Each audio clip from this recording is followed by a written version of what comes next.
Assalamualaikum warahmatullahi wabarakatuh. Nama saya Risa Mawarni, NPM 1911080382, semester 4, jurusan Bimbingan Konseling Pendidikan Islam, Universitas Islam Negeri Lampung. Di sini saya akan mempresentasikan apa tugas yang telah diberikan. Selamat menyaksikan. Di sini saya akan menjelaskan poin pertama, yaitu pengertian bimbingan dan konseling anak.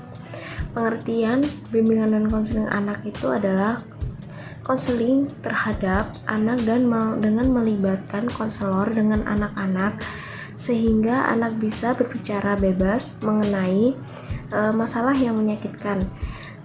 Konselor juga membutuhkan kemampuan konseling verbal dalam menghubungkan konseling dengan strategi konseling lain, di antara konselor bergabung dengan anak melalui permainan atau dengan penggunaan media seperti miniatur hewan atau pasir dan bentuk seni yang lainnya.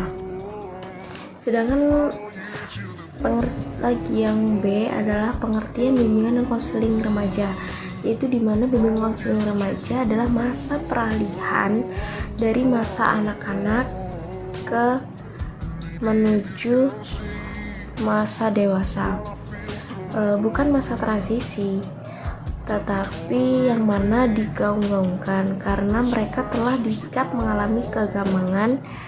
Akibatnya sebagian remaja waktu anak-anak telah dididik dengan baik oleh orang tuanya merasa perlu mencari identitas baru, identitas yang berbeda dari yang dimiliki sebelumnya.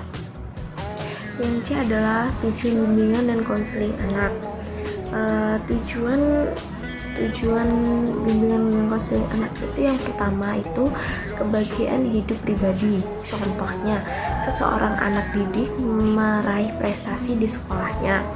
Yang kedua itu kehidupan efektif dan produktif. Contohnya, anak didik mampu mengatasi masalah yang ada di dalam dirinya atau yang dialaminya. Yang ketiga itu kesanggupan hidup bersama dengan orang lain. Contohnya, anak didik mampu menghormati kepentingan dan harga diri orang lain.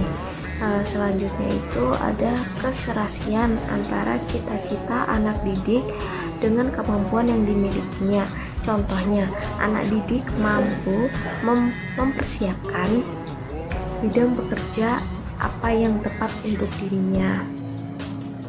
Yang selanjutnya adalah ruang lingkup bimbingan, konseling anak dan remaja. Yang pertama itu adalah ruang lingkup dasar anak remaja. Yang pertama itu bimbingan pribadi sosialnya, bimbingan belajarnya bagaimana, dan bimbingan karirnya seperti apa. Yang selanjutnya adalah ruang lingkup khusus anak dan remaja. Contohnya itu bantuan dari orang tuanya seperti lebih mengenal dirinya, kemampuannya, sifatnya, kebiasaannya, dan kesenangannya itu apa. Dan selanjutnya itu mengembangkan potensi yang dimilikinya. Misalnya anak itu bagaimana, apa sih yang ada di dalam dirinya. Terus mengatasi kesulitan yang dihadapinya. Si anak mampu mengatasi apa yang tidak bisa atau merasa kesulitan dalam dirinya, dan menyiapkan perkembangan mental dan sosial untuk masuk ke lembaga pendidikan selanjutnya. Materi yang kedua itu adalah hakikat dan urgensi bimbingan konseling anak dan remaja, yaitu secara etimologis bimbingan dan konseling terdiri atas dua kata, yaitu bimbingan atau terjemahan dari kata guidance dan konseling berasal dari kata konseling. Dalam praktik bimbingan dan konseling merupakan satu kesatuan yang tidak terpisahkan. Sangat banyak rumusan pengertian tentang bimbingan dan konseling dapat ditemukan dalam berbagai literatur. Yang B adalah beberapa hakikat dan prinsip bimbingan konseling bagi anak dan remaja. Yang pertama, bimbingan bagian penting dari proses pendidikan. Yang kedua, bimbingan diberikan kepada semua anak dan bukan hanya untuk anak yang menghadapi masalah. Yang ketiga adalah bimbingan merupakan proses yang menyatu dalam semua kegiatan pendidikan. Yang keempat adalah bimbingan yang harus berpusat pada anak yang dibimbing. Yang C adalah urgensi bimbingan dan konseling anak dan remaja. Yang pertama adalah contoh urgensi bimbingan dan konseling anak di PAUD.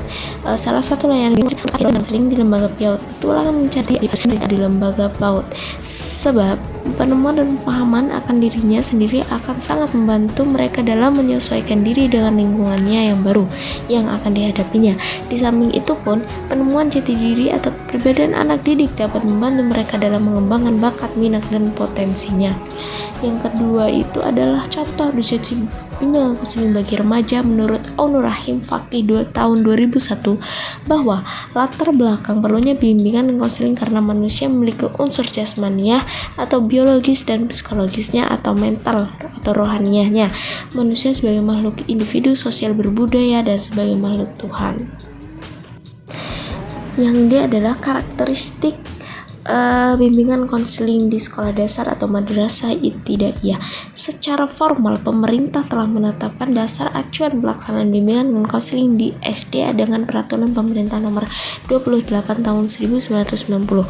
Faktor penting yang membedakan bimbingan konseling di sekolah dasar atau madrasah ibtidaiyah dengan pendidikan menengah adalah mengenai peran guru dan fungsi bimbingan, di mana fokus bimbingan sekolah dasar lebih menekankan pada pengembangan pemahaman diri dan pemecahan masalah serta kemampuan berhubungan secara efektif dengan orang lain.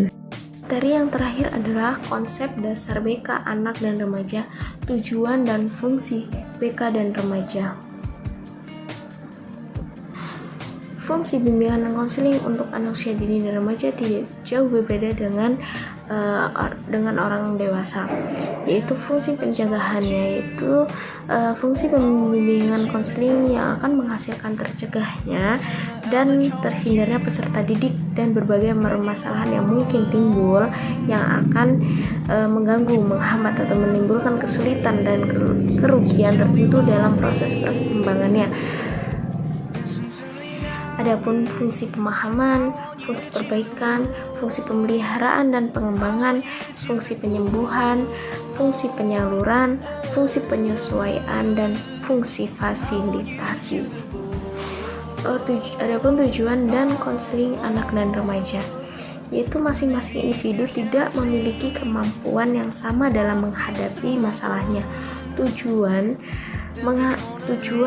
bimbingan konseling yaitu untuk membantu memandirikan setiap klien dalam mengembangkan potensi-potensi mereka secara optimal.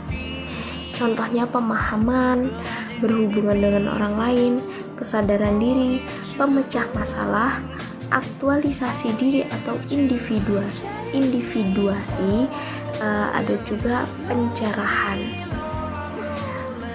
Tujuan konseling anak berdasarkan tujuan fundamental terbagi menjadi 4, yaitu yang pertama memberdayakan anak-anak untuk menghadapi masalah emosional yang menyakitkan. Yang kedua adalah memberdayakan anak-anak mencapai beberapa tingkatan kongruen yang berkaitan dengan pemikiran, emosi, dan perilakunya. Yang ketiga adalah memberdayakan anak-anak untuk merasa nyaman dengan dirinya. Terima kasih, mungkin itu saja yang dapat saya sampaikan. Kurang lebihnya saya mohon maaf. Assalamualaikum warahmatullahi wabarakatuh.